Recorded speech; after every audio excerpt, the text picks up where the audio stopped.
Bagi orang yang sedang tertimpa, maka ada penanaman sifat sabar. Ada penanaman sifat sabar. Dan sabar ini adalah ibadah yang paling besar pahalanya. Sampai Allah mengatakan dalam ayat Al-Quran, A'udzubillahi minasyaitonirrajim, innama yulaqqas sabiruna ajrahum bighairi hisab. Allah akan memberikan balasan kepada orang-orang yang sabar tanpa ada hisab. Enggak ada hitungan pahalanya, udah melimpah. Dan pahala sabar akan didapat kalau kapan? Kalau cobaan sedang ada. Kalau cobaan lagi tidak ada, bagaimana Bapak Ibu bisa dapat pahala sabar? Allah juga berkata tentang surga, wa ma yulaqqaha illa alladziina sabaru wa ma yulaqqaha illa dzu hadzin 'adzim. Tidak akan pernah orang masuk surga kecuali orang yang sabar, dan tidak akan mendapatkan surga kecuali orang yang memiliki nasib yang baik. Ada sabar di sini, ya. Kata Nabi SAW, tidak ada sesuatu yang paling baik yang Allah berikan kepada seorang hamba mengalahkan kesabaran. Sabar luar biasa. Nah, tapi perlu saya sampaikan definisi sabar, ya. Sabar itu Bapak Ibu sekalian menerima takdir Allah dan ikhtiar mencari jalan keluar. Itu sabar. Menerima takdir Allah dan ikhtiar cari jalan keluar. Jadi bukan kesabaran Bapak Ibu sekalian kalau kita ada orang lagi sakit atau orang lagi mau, lalu kita mengatakan sabarlah, duduk manis, ulus dadanya, ya. Sabar, suruh duduk, enggak, itu salah. Bapak Ibu termasuk sabar kalau bangun tidur kemudian kita flu, ya, itu. Lalu kita terima, oh Allah lagi mencoba saya, sakit flu. Dia tidak berkeluh kesah, dia tahu sudah terjadi, kemudian dia langsung ikhtiar, minum obat, minum teh hangat, ya. Ikhtiar, itu namanya sabar. Masuk dalam sabar kalau ada seseorang di antara kita mengutangkan uang kepada orang, kemudian kita nagih, itu sabar. Kita nagih sabar, karena sabar itu menerima takdir Allah. Oh, Allah lagi coba sama saya, orang ini nggak mau bayar utang. Tapi sabar adalah menerima takdir Allah dan ikhtiar mencari jalan keluar. Itu namanya sabar, ya. Makanya para sahabat ridwanullahi alaihim pada saat mereka kalah di perang Uhud, Allah suruh sabar misalnya. Sabarnya bagaimana? Mereka melawan. Mereka terima keputusan Allah, mereka melawan, mereka coba keluar dari jalan keluar. Itu penanaman sifat sabar, ya. Allah bilang tadi dalam Al-Baqarah, kita sudah sebutkan di awal 155, A'udzubillahi minasyaitonir wa lanabluwannakum bisyai'in minal khaufi wal ju'i wa naqsin minal amwali wal anfusi wath thamarat wa basyiris sabirin. Sungguh kami akan menguji kalian dengan sedikit, ya, ketakutan, kelaparan, kekurangan harta dan jiwa, juga buah-buahan, dan sampaikan berita gembira kepada orang-orang yang sabar. Ya. Sabar ini sifatnya untuk orang yang sedang ditimpa musibah, dan kalau Bapak Ibu sedang ditimpa musibah seperti ini, cobaan ataupun bencana, sabar, ya, artinya coba muhasabah. Kalau bencana, cari tahu sebabnya tadi. Ya, kalau cobaan, terima. Kalau kita sudah yakin kita di jalan Allah sebagai orang beriman, berarti peninggian derajat saya, pembersihan sisa dosa saya. Kalau saya fasik, oh mungkin saya punya dosa ini nih, saya tinggalkan. Gitu loh. Itu sabar.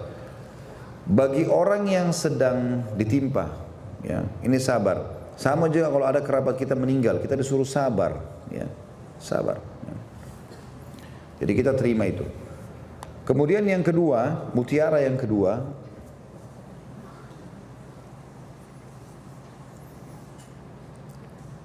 kembali ke jalan Allah. Dengan adanya cobaan kita kembali ke jalan Allah. Dan untuk kembali ke jalan Allah kita lanjutkan surah Al-Baqarah 156 sampai 157.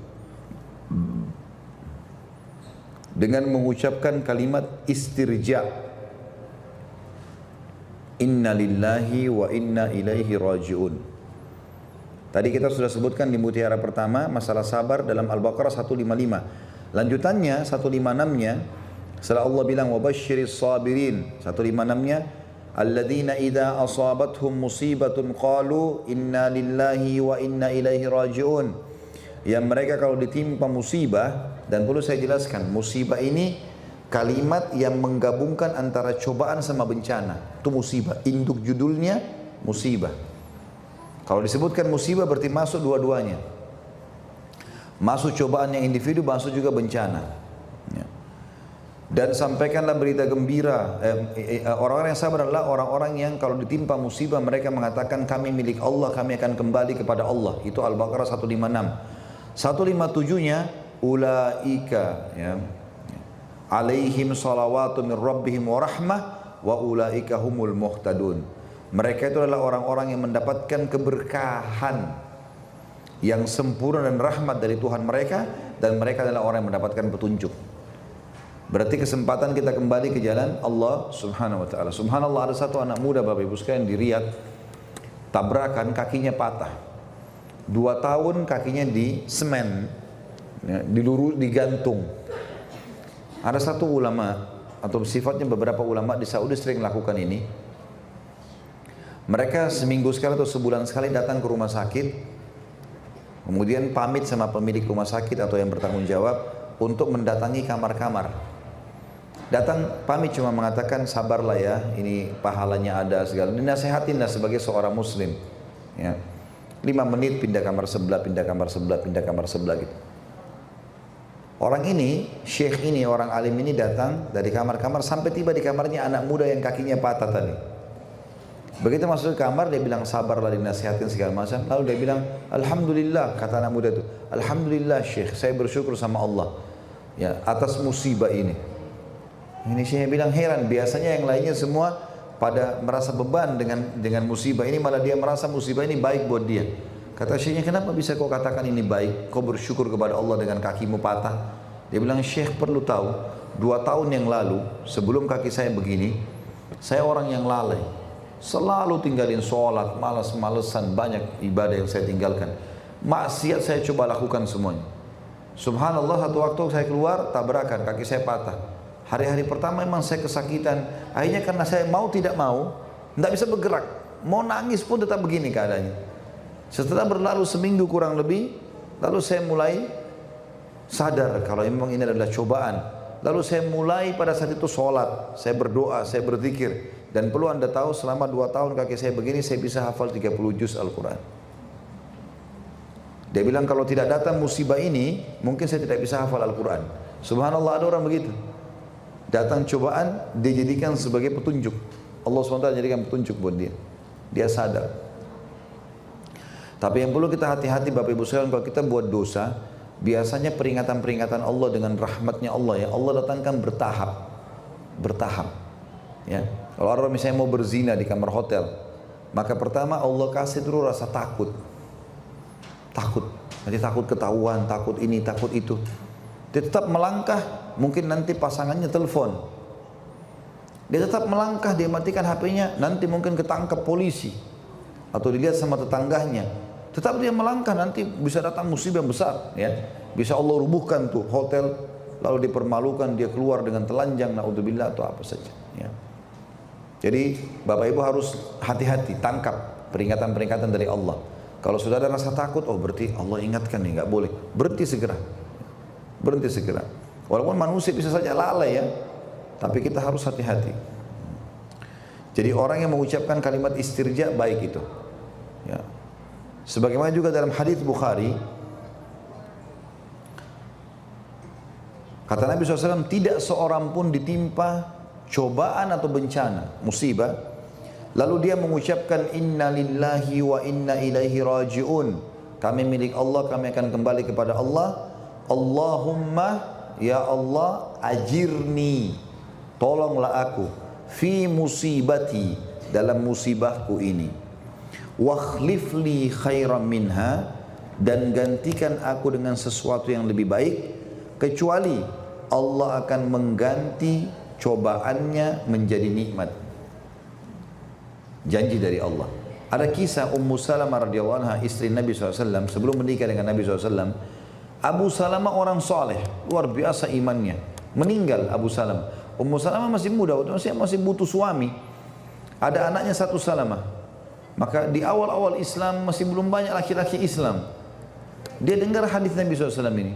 Siapa yang ditimpa musibah lalu dia membaca inna lillahi wa inna ilaihi raji'un, Allahumma ajirni fi musibati wa akhlif li khairan minha. Kami milik Allah, ya, dan kami hanya akan kembali kepadanya. Allahumma ya Allah ajirni, tolonglah aku fi musibati, dalam musibahku ini, wakhlifli, dan gantikan aku khairan minha, lebih baik darinya.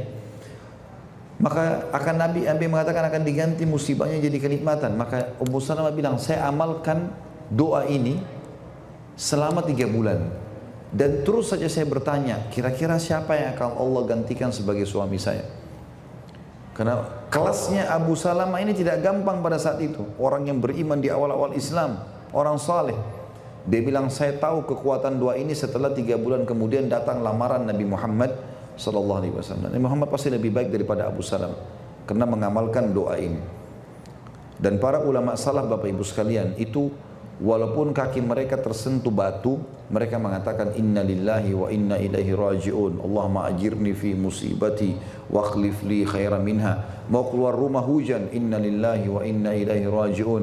Apa saja, kita mau makan makanan belum siap, inna lillahi wa inna ilaihi raji'un. Apa saja, janjian sama orang batal, tidak jadi menikah, tidak jadi buka usaha, tidak jadi, inna lillahi wa inna ilaihi raji'un.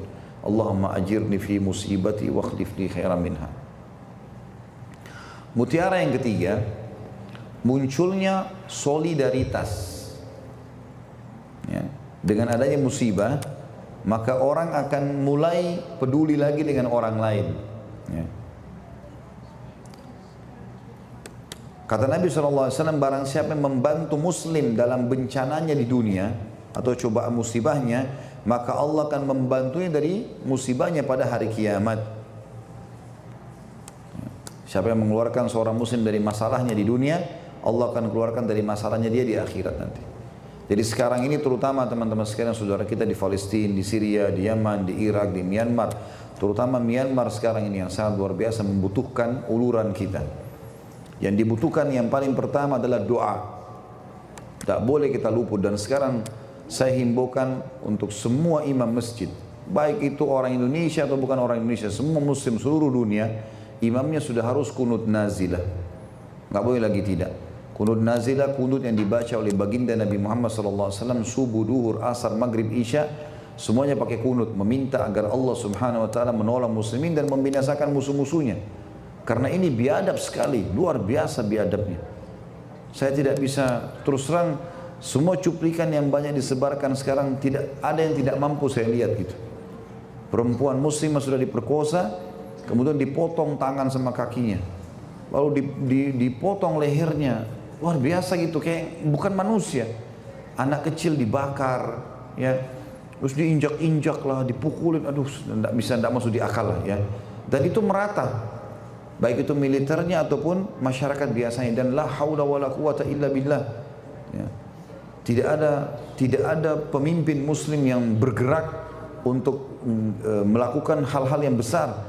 Yang mereka bisa lakukan sekarang adalah membantu pangan, ya, obat-obatan. Ini semestinya kalau dalam Islam sudah harus bergerak, ini sudah harus berjihad, ya. Sudah tidak bisa lagi diam. Tapi kita masyarakat biasa begini, kita lakukan doa, tidak boleh lagi kita tinggalkan. Yang kedua, kita lakukan apa yang kita mampu dari bantuan-bantuan yang mereka butuhkan, dari obat-obatan, makanan, pakaian, lakukan semuanya. Yang ketiga, bila ada panggilan jihad, ya harus berjihad. Artinya pemimpin-pemimpin muslim mengumandangkan itu, maka muslimin bergerak. Dan tidak boleh tinggal diam. Karena perbuatan mereka ini sudah bukan cuma sekedar ras. Karena mereka masuk ke masjid, membakar Al-Quran, gitu kan? Sengaja umat Islam, dan dibakar manusianya nih, luar biasa gitu. Saya tidak habis pikir ya, mungkin kalau orang memukul seorang laki-laki, ya, laki-laki itu jahat sama dia mungkin. Ini tidak ada hubungannya, orang keluar dari masjid, dipukul, dibakar, segala macam. La haula wala quwata illa billah. Nah, solidaritas kita harus muncul di sini. Ya, harusnya begitu, peduli luar biasa, tidak boleh kita diam, ya. Dan himbauan kami kepada seluruh pemimpin muslim, harus bisa menolong saudaranya muslim. Tanggung jawab besar pada hari kiamat, ya. Siapapun sekarang harus bisa bergerak untuk menolong saudara-saudaranya di sana, ya. Bahkan saya dengar banyak sekali orang-orang Myanmar, orang-orang muslim di sana itu yang diperjualbelikan. Kalau mau dibeli maka bisa dibeli dengan $1.000, berapa dolar, dibebasin, ya. Sampai yang kami tahu dulu Raja Abdullah di kejadian sebelum ini, ya, sebelum ini kejadian ini pernah menebus, dan itu ditebus satu orang sekitar $1.000, disebut sekian orang dikeluarkan.